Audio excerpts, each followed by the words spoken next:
Alas 3:18 na sa kahaponon. Welcome back sa atong programang Justice on Air. Ang ato ang libre nga legal service program sa Central Mindanao University. Ug ato kining hatagan og pagtagad ang suwat tampo gikan sa usa ka letter sender nga itago nato sa pangalan nga Lina.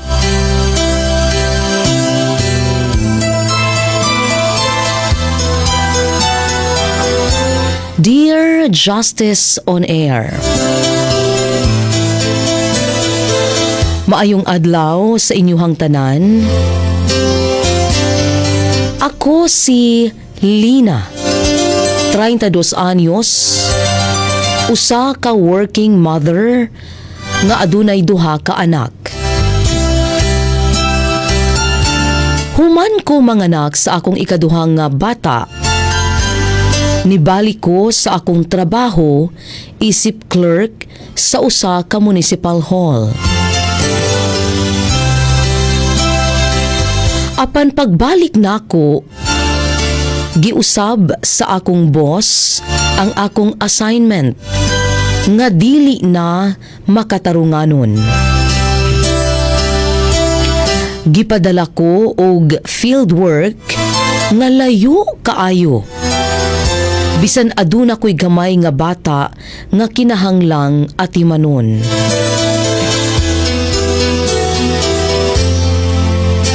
Muingon sila, dili na ka kaayo productive kay naa na kay pamilya. Og gidinay pagyod ang akong promotion kay dili na daw. Matud pa, dili na ka makatrabaho og dugay nga oras.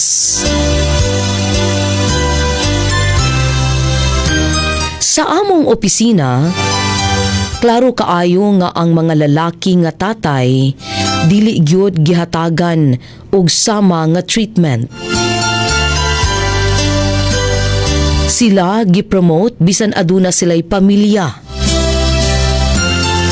Ako giingnan nga babayi ka man good. Kinahanglan ka mag-focus sa balay. Naka-feel ko nga dili patas.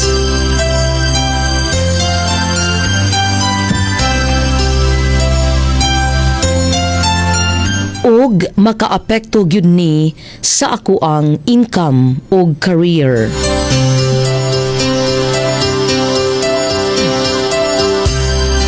Usahay, maglisod ko og bayad sa eskwela sa akong mga anak tungod niini.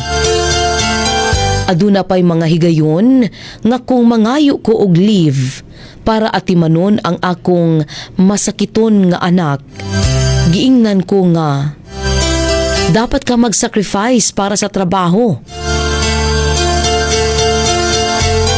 Samtang ang akong ubang mga kauban nga mga lalaki dali ra kaayo makakuha og approval para sa susamang rason.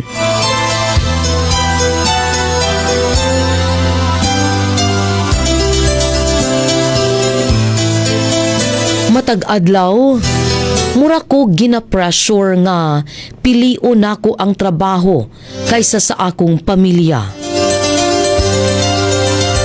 Og kini nagahatag kanako og daghang stress o kabalaka. Mahadlok ko mo reklamo kay basin mawad-an ko og trabaho. Apan niining Women's Month, gusto na ako mahibalo kung aduna ba ko'y katungod batok niini nga diskriminasyon. Asa man ko magsugod.